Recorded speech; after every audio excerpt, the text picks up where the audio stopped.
everyone and welcome back to Googie's Kitchen, and if you are new here then hello and welcome. My name's Alexis and I post 2 videos a week on a Tuesday and a Thursday at 7 AM.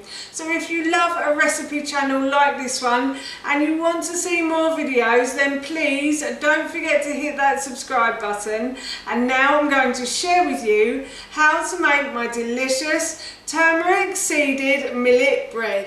As I just mentioned, today I want to share with you how to make my delicious turmeric millet seeded bread. Now this recipe is really easy to do and it's a favourite of mine. So a few years ago I discovered that I had a slight gluten intolerance, so I could no longer eat bread. And I didn't mind at the time, but in recent years I've kind of missed it a little bit, so I decided to start making my own breads. I found that the breads that they make without any gluten in the shops to be either not very nice or really expensive, or both. So I thought I'd start making my own, and this is one of those recipes. This is delicious with eggs, it's really nice with sardines or fish as well. It's great to have with soups and stews too. It's a really versatile bread that I love to make. So while I was making it today, I thought I'd share the recipe with you. So here is how to make my delicious turmeric seeded millet bread. Firstly, I'm going to preheat my oven to 200 degrees. Next, I'm going to blend all of my dry ingredients together. So in this bowl here, I have about 200 grams of oats, gluten-free oats. You don't have to use gluten-free oats if you don't want to. If you haven't got a gluten allergy, then don't worry about it. And then I've also got 200 grams of millet, and I've got a little bit of sugar in there as well. I think I've got about a tablespoon or 2 of sugar. And what I'm going to do is I'm going to pour these ingredients into my blender like so. I'm trying to do this very carefully because I don't want any to spill over the sides. So I'm just trying to keep everything in the bowl as it goes into the blender, like so. So that's all gone in now.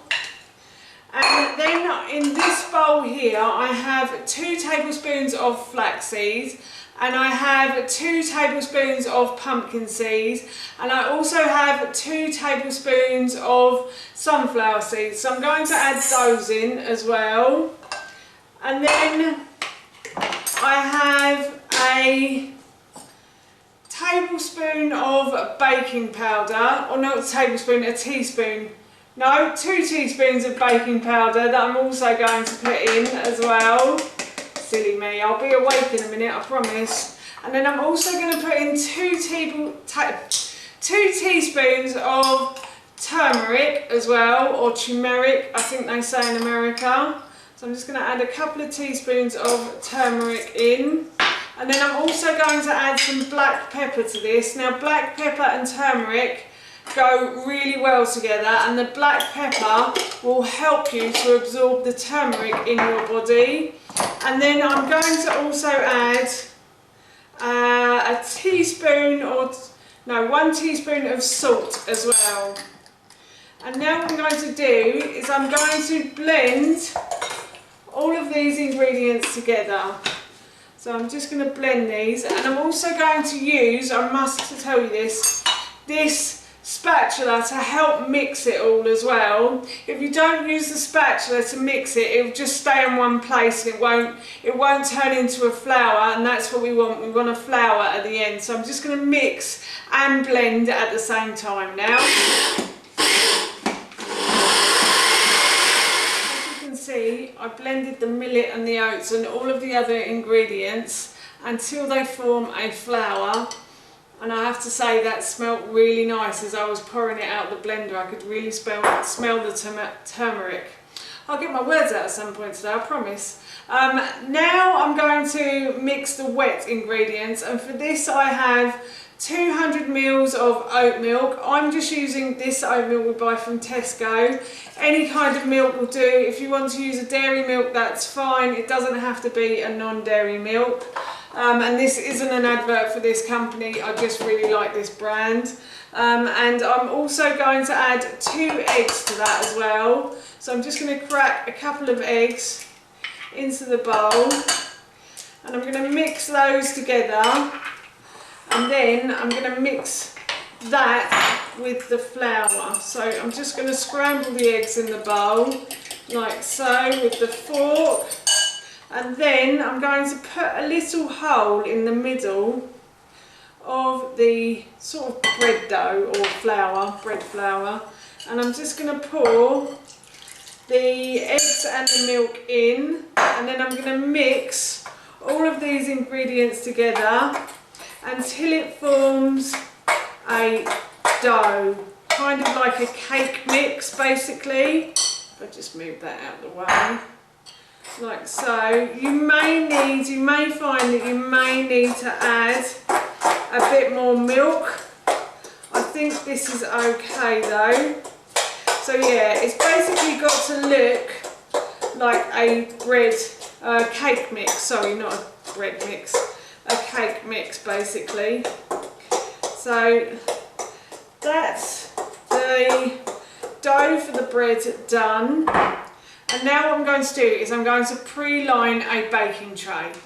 As I just said, I'm going to pre-line my baking tray. So what I'm going to do is I'm going to add sunflower oil, or any kind of oil you have in the cupboard, to the base of the pan, and I'm going to spread it around with my plastic brush, and I'm going to spread it up the sides of the pan as well, the bread pan, sorry. And now what I'm going to do is I'm going to put 1 sheet of greaseproof paper in the bottom, and I've just cut that to the size it is lengthways, and I'm just going to add a little bit more oil to the base of that pan and the sides of the greaseproof paper as well.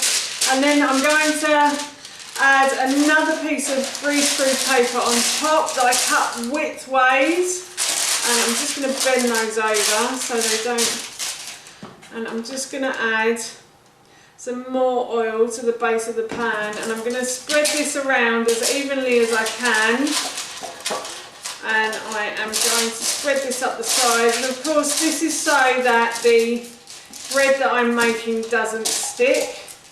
So that is my pan pre-lined, and I'm going to go and get my bread mix now, and I'm going to put it into this pan. I put the bread mix into the fridge for a little while because the millet and the oats don't have any gluten in them. They don't tend to glue together. So I find that if I put the mix into the fridge, it tends to help it to stay together better. So now what I'm going to do is I'm going to put the mixture into my baking tray or my bread tin, like so. I'm just going to try and get everything in, because my grandmother always used to say to me, waste not and whatnot. So I'm going to try and get all of the mixture into the tin, like so. Now I haven't, but you can add seeds to the top of this if you want to make it look a bit fancy. You could add a few flax seeds, pumpkin seeds and sunflower seeds if you want to. Personally, I quite like it without that on top. I find the seeds get stuck in my teeth nowadays. So yeah, so I haven't added any seeds, but if you want to then you can. And what I'm going to do now is I'm just going to spread the bread mix around the tin until the bottom is evenly covered in this mixture, like so. And I'm going to put this into the oven now for about, I'd say 25 to 30 minutes, but it depends on your oven. If your oven is fast cooking, then you can probably do it in 25. Sometimes mine is a little temperamental, so it might take me more like 35 to 40 minutes, but I'm going to pop this into the oven now. I think the millet bread has done, because I put my skewer in about 5 minutes ago and it was coming out clean, but I just decided to give it a few more minutes. The skewer is coming out clean, so that means the bread is cooked. It's looking a lovely golden brown colour as well. So I'm going to take this out of the oven now and I'm going to leave it to cool. I left the bread bread to cool for a good few hours now, so it's completely cool. And what I'm going to do is I'm just going to cut into the middle of it, and I'm going to divide this up into portions, and then I'm going to store this in the freezer.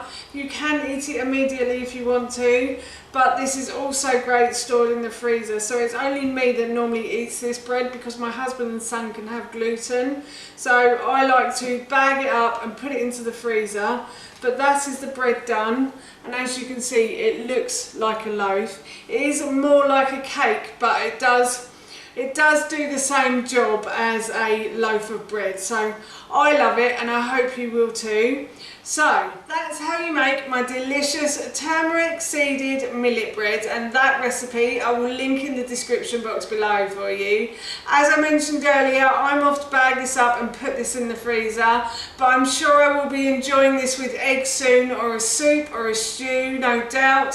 So for now, that's it from me. Thank you so much for watching. Please feel free to give me a big thumbs up if you enjoyed this video, and please feel free to leave any comments below. And please don't forget to hit that subscribe button. See you all soon.